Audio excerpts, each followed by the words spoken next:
Well, come on in to This Lady Cannot Drive. Well, come on in to another edition of Tom Brand One Thoughts, coming to you from the car, my friends. Doing a quick vlog here, kind of just shooting the breeze for you guys. Want to talk about weddings. It is wedding season. Summer of love, summer loving, having a blast. Summer loving happens so fast. Ha ha ha, ha ha ha ha. Weddings, yes, weddings.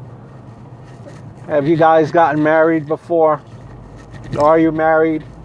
I'm married. Did you have a wedding? Did you have a reception?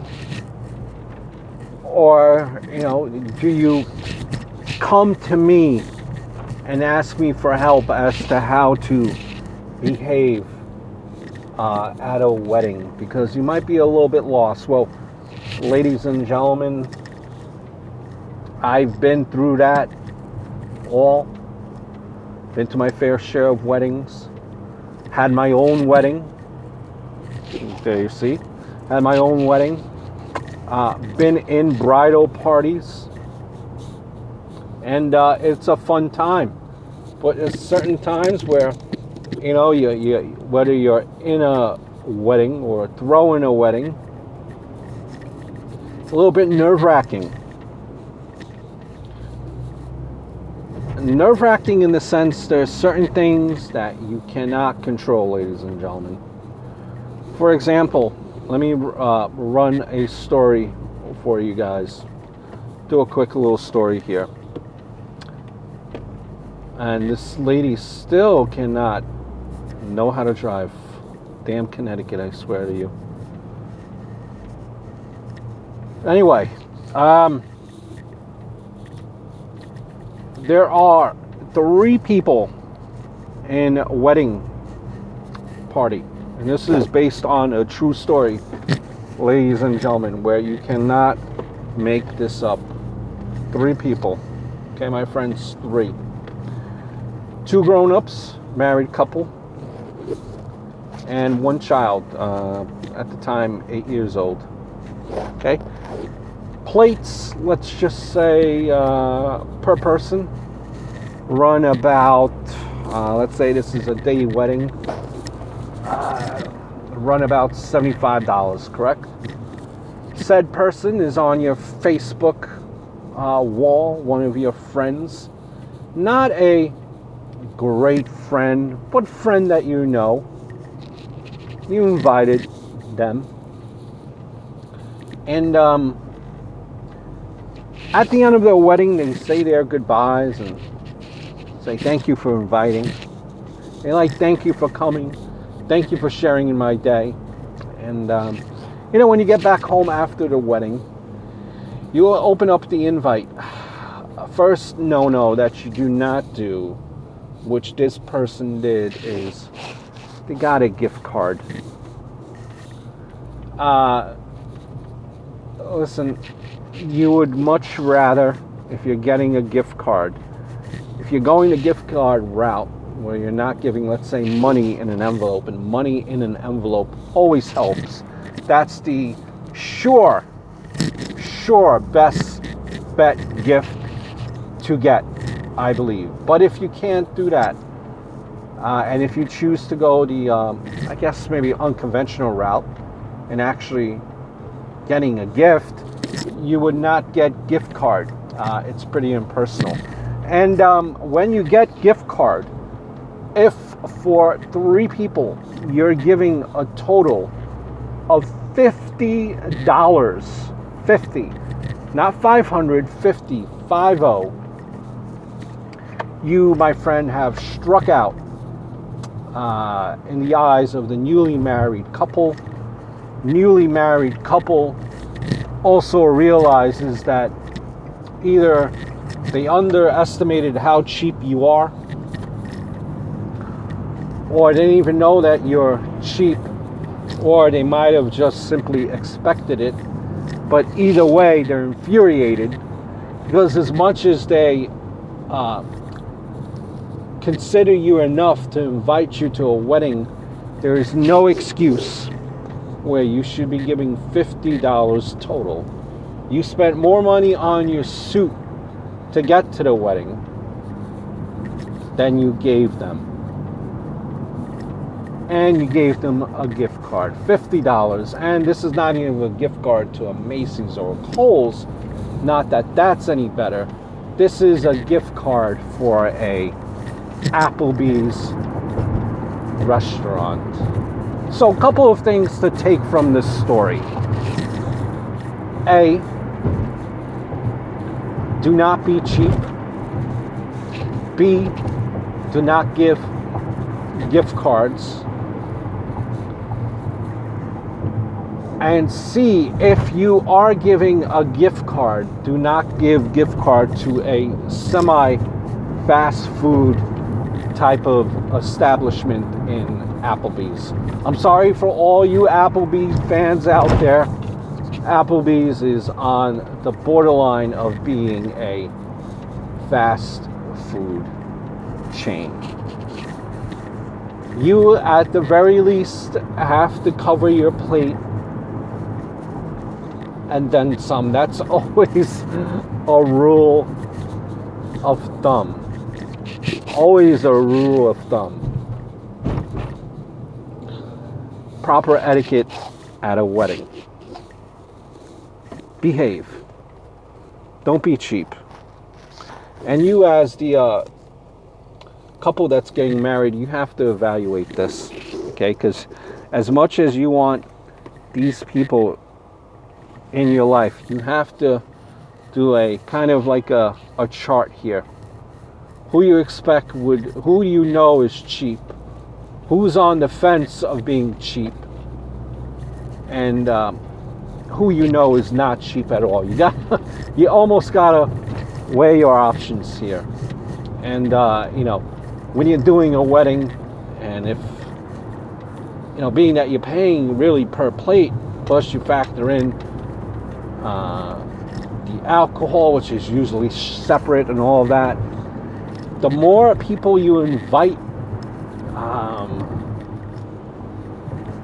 the more you gotta pay per plate. I'm sorry, but Uncle Joe, who's like a fourth uncle or a long lost cousin, doesn't make the cut. Doesn't make the cut. They can maybe be invited for the church, for as far as the actual wedding, there is no way that we could invite everyone in the actual wedding. Now, you might ask yourself, and then you're thinking, Tom, let me ask you a question. And I'm going to tell you, you could fire away and ask it to me right now. If you're in a wedding party, and let's say a wedding party is, wedding party is a destination wedding,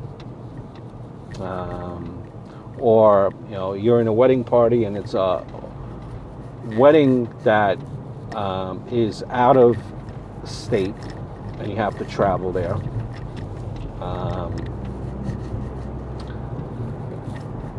And factor in the fact that on this, wedding, for this wedding party, you have to rent the two tux if you're a lady, which sucks, by the way. Us guys, we got lucky in the sense that when we are in a wedding party, we usually rent out a tux. We don't have to buy a tux, so we don't even have to buy suits. So though I hear now what the new thing is that a lot of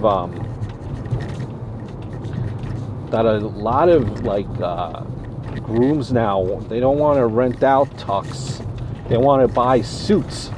So you have to buy like a special color suit that the groom gets. So it's like you're making a commitment for this person. And the person that asked you to be in this bridal party,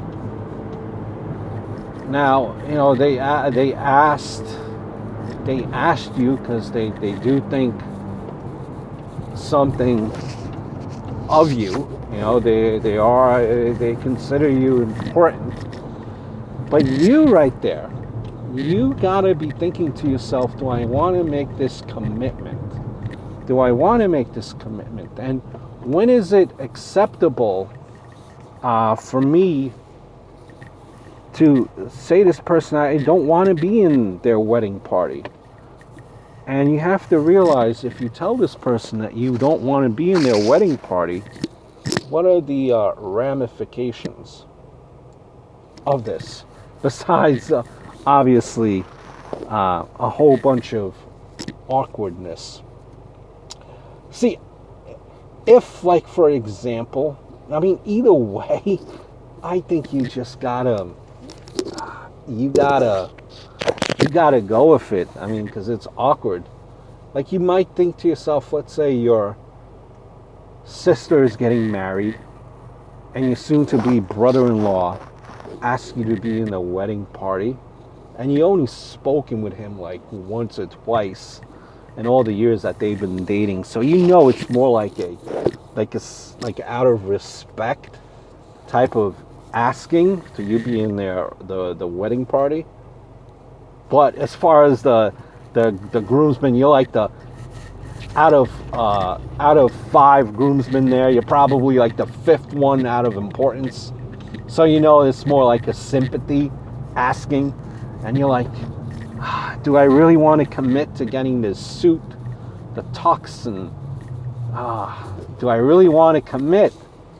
But you have to. You're stuck. It's because it's awkward. You got to deal with this person for a long period of time. You want to avoid the awkwardness, so it's like you got to do it. You got to do it, even though you're like the 5th guy of importance on that whole out of that whole group, because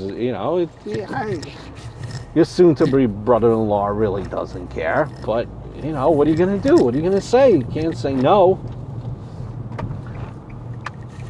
I think the only time it's excusable where you deny someone of being in their wedding party without having to feel like awkward or think that it's going to be awkward.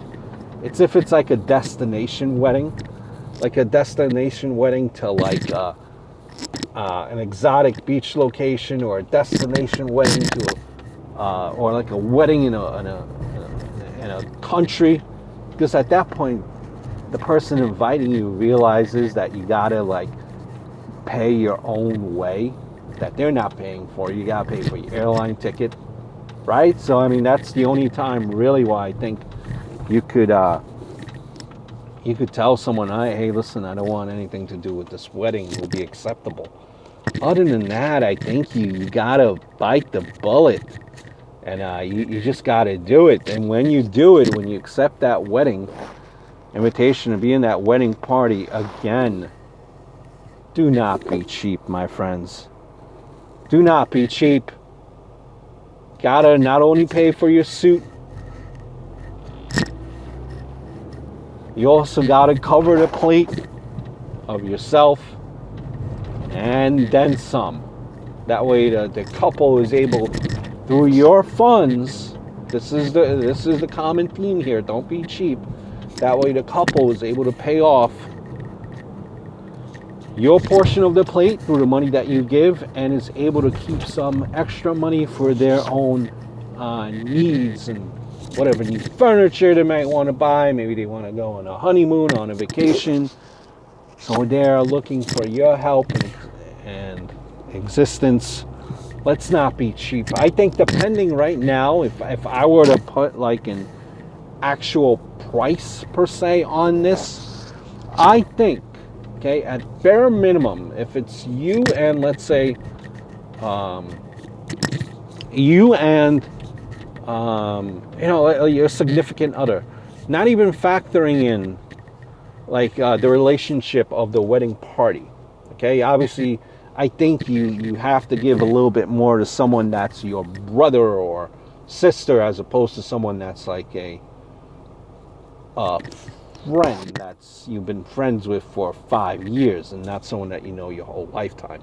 So at bare minimum, depending on the relationship, for both people total, I think you're given at least $350. At least, and I'd probably say even more. Probably even tell you even more. At least $350. At least. I'm always I'm always fascinated by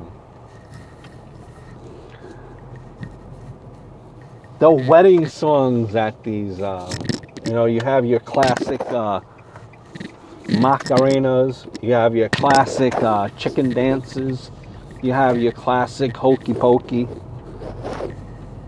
Listen, if you're in a wedding party and they tell you, come on down, let's start dancing, let's get everyone off their feet, let's do the hokey pokey, and they call you out, you got to be doing it. You got to go on the dance floor. You are in the wedding party. Now, you got to dance. You got to dance, but those songs are staples. Electric Slide. Have you guys ever tried doing the Electric Slide? I tried doing it. I don't look too good doing it. But these are staples of weddings, so expect them. Expect them. And if you're in that wedding party, that DJ is going to pick you out. Better make sure you got your dancing shoes. Especially if the bride and groom ask you, you gotta be respectful and you gotta do it. You gotta do it.